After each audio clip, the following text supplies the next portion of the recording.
senin Müslüman olup olmadığındır. Eğer sen Müslümansan benim kardeşimsin, dinde benim kardeşimsin, inançta benim kardeşimsin. Eğer değilsen fıtratta bana eşitsin. Benim Hazreti Adem babamın evladısın sen de. Yani insan olarak yine ben seni tanıyacağım. Sen başka bir inançta da olabilirsin. Sen gayrimüslim de olabilirsin. Sen işte Hristiyan veya Yahudi de olabilirsin.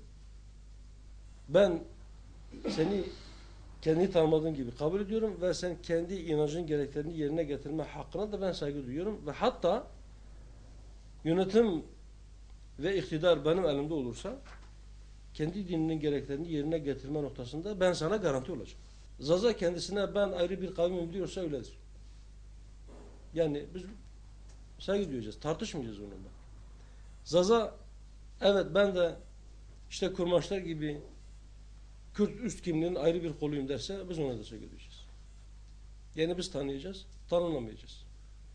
Bu fitne ateşine odun taşımak anlamına gelecek kelimelerden ve tartışmalardan hasreten bütün kardeşlerimizin kaçınması gerektiğini düşünüyorum. En fazla dikkat çeken şeylerden bir tanesi İran ve Amerika arasındaki diplomatik bazı temaslar oldu.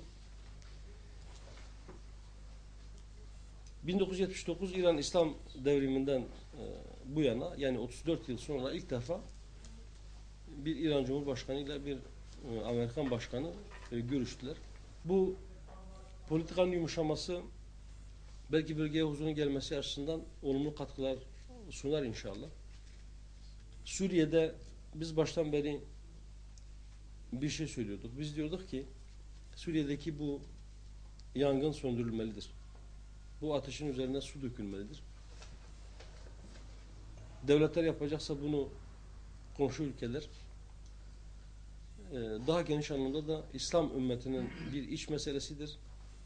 İslam ülkeleri ve onların yöneticileri bir araya gelerek bu sorunu mümkünse kendi aralarında çözsünler. Silahla, öldürmeyle, kan dökmeyle Suriye'de ne rejimin ne de muhalefetin varabileceği bir yeri yoktur. Suriye'deki rejim zalim bir rejimdir. Onun başındaki yönetici de zalim bir diktatördür. Suriye halkı mazlumdur. Böyle bir zalime karşı baş kaldırmak meşrudur. Ancak Suriye muhalefeti çok karışıktır. Uluslararası istikbar, emperyalizm, kendi çıkarları için Suriye'deki savaşın devam etmesini istiyor. Bize ve bize yakın derneklere bazı saldırılar oldu. Saadet Partisi'nin bir teşkilat binasına saldırılar oldu. İhtimal ki seçime yaklaştıkça bu saldırılar tekrar edebilir veya artabilir de. Bu saldırıların benzerlerini biz daha önce görmüştük. Bu saldırıların ortak bazı özellikleri var. Bunlardan bir tanesi saldırılan yerlerin İslami kimliğidir. Bu şunu gösteriyor. Saldırganlar her kim ise bizim şahsımızda veya saldırdıkları diğer kurumların şahsında aslında İslam'a saldırmaktadırlar.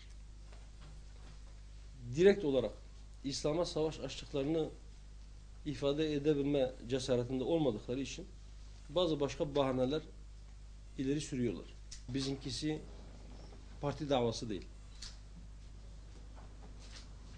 Biz bir dava partisiyiz.